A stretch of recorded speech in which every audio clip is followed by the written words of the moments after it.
again, everyone. Today I am going to be unwrapping my new Jibun days for 2022. I have been using this planner all year for 2021 and I've been really happy with it. And what's nice about it is I just automatically just wanted to get another one for 2022 and don't really feel like I need to try out other planners. And we'll see how I feel after the second year of using it, but the first year of using it has worked out really well.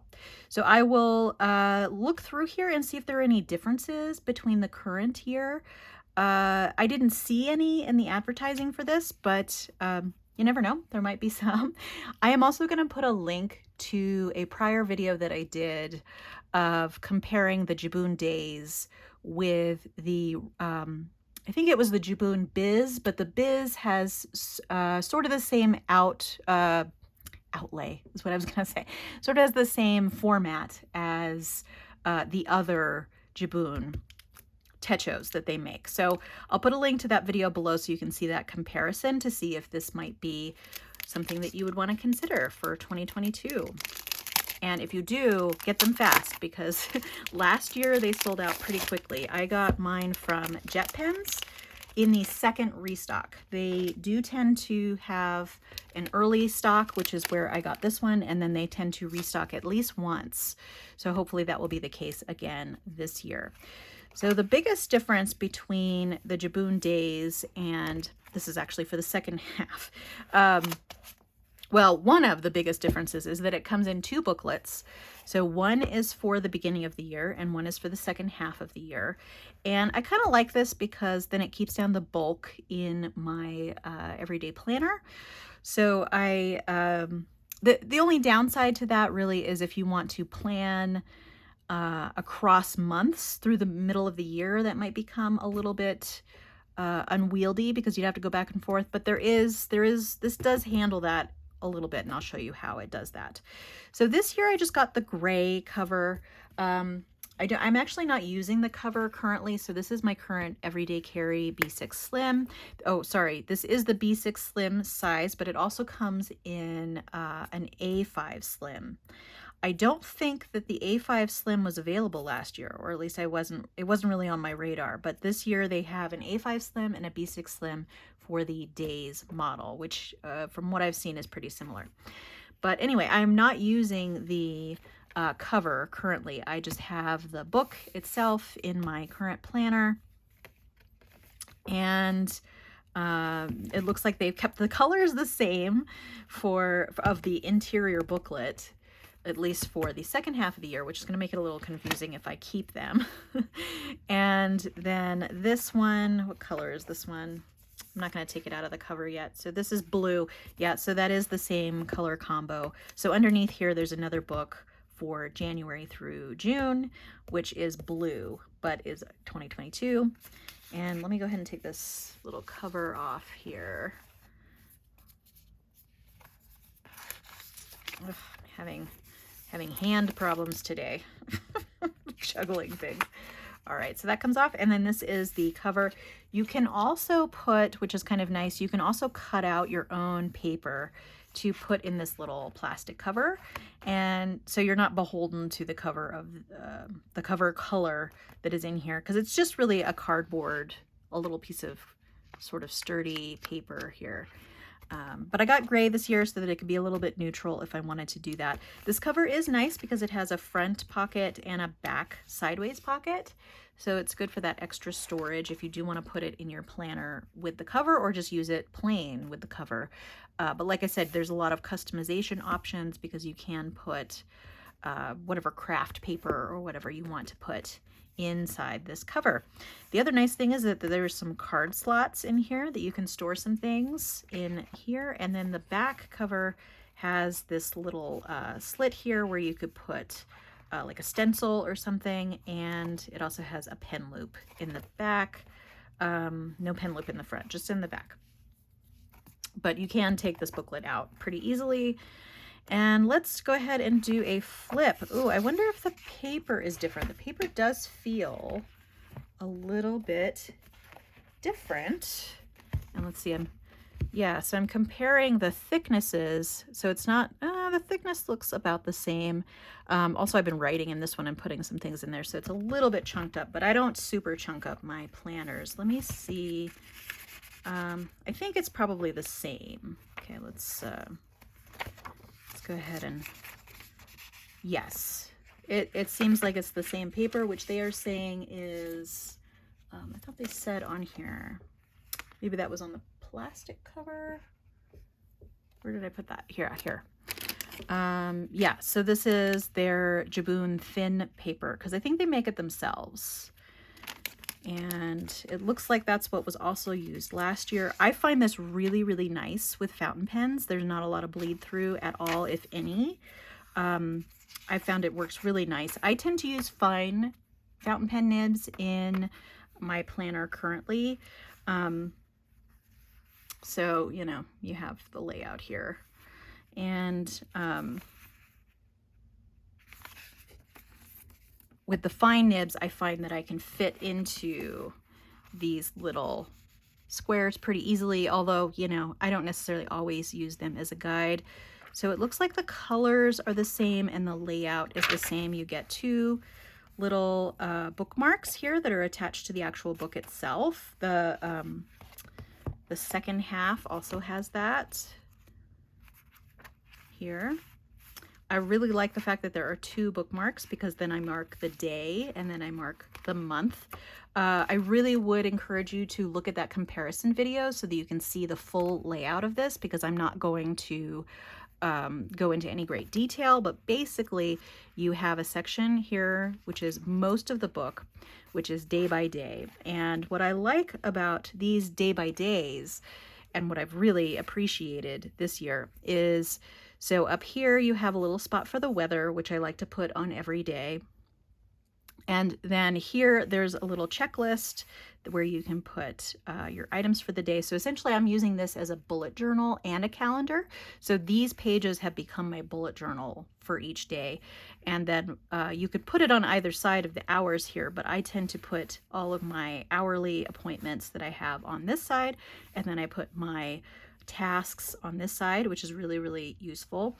And then I have not been using this little area to indicate my mood. There is a similar one on the monthly calendar, which I'll show you, which I do use. But here I generally put packages or mail that I expect to receive that day, and then I check them off. So it has a place for all the things that I like to track. The other thing that I really like, so here's the monthly spreads. The monthly spread is above these little trackers, which I also use. So I really like having it together with the monthly calendar, because then I can put, let me tell you how I use this. So here there's also little check boxes. I put monthly tasks or monthly bullet journal items here, and then when I carry them over, I check them off here and put them on the day in which I'm going to do them or have done them. And then here I do use the little smiley face, flat face, frowny face to track my mood for the day. So I do that. And then here I do put my tracking items. I list out individual items that I'm trying to track, and then I put either an X or other indications here. This is really good for tracking migraines. A lot of people have asked me what material or what information I put in the calendar for my migraines. So essentially I list migraines here. And then if I have one on any particular day, I will put the number of X's for how, you know, light or strong my migraine is for that day. 1 for not very bad, 3 for terrible. And then I will circle those X's if I woke up with the headache. And then if I took a medication, which I pretty much do if I get a headache, I will put the abbreviation of the medication I took up in this little box. And I found, especially with a fine nib fountain pen, I have plenty of room for all of that information here. And then I track other things like, did I weigh myself that day? And anything else you wanted to track. Obviously there's not a huge number of things that you could track each day, but I don't track, I mean, I don't ever track more than this that's down here. But I really like having it together with the monthly calendar instead of as a separate page, because then I don't have yet a third page to go to. So I really like this setup. And although these that makes these squares a little bit smaller in the typical Jibun techo, but I found that it's plenty of room. And I did want to show you how they deal with months ahead that are not covered. Well, this is the half year, the second half of the year. So they do have January and February, and that's it at the end of the year. So if you wanted to pre-plan for a couple of months in advance, but towards the mid-year, oh, that would be with the monthly calendar. So it's basically the same format for both halves, except for, so this goes through June. So here's June is the last full calendar, but then they do have half calendars for all the way through to the end of the year. So if you want to plan just sort of general things all the way to the end of the year, no January in here, but they do go up to the end of the year in the first half, which goes up to June. You can do that and then transfer that information to your second booklet. So there's a little bit of transferring that happens, but it does allow you to notate things. I did not find that a problem, although, you know, 2021 still pretty dominated by COVID. So, but I did end up having a lot more appointments this year than I did last year, and it didn't really seem like a problem to me to track in advance here and then transfer that over to the second half once I got to the June book. So I've been really liking it. It has, what I like about it is I don't have to add any information. Basically, I don't have to have little weather stamps because all the information is up here. I have been sort of slacking on putting more stamping in here, because I used to put like a little stethoscope by dates where I'd have a medical appointment or something like that, and that has kind of dropped off. I have a whole little box of stamps that I was using for that. I'll show you those here. So these here, and I haven't been using them just because it is kind of time consuming. The only thing that I've still been pretty steady about doing is putting the $ next to paydays, because I do like to keep track of paydays, so that I can then pay bills and that sort of things based on paydays. But the majority of the information that I need is already set up in here. So it's kind of nice in that sense. As a tiny little calendar down below for each day. I have found that this works really well for me as a bullet journal and a calendar.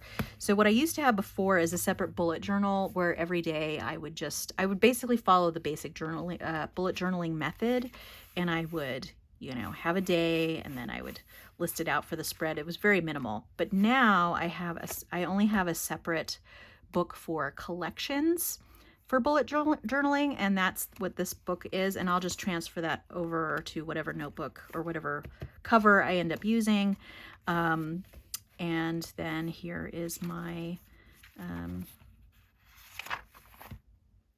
here's my calendar, and I've put ahead, you know, we're not quite to December yet, so I've put some holidays in here, and that sort of thing. But it's been super great. And you know, maybe if I end up having a lot more appointments in 2022, will I want to change for the following year? I don't know. We'll have to see.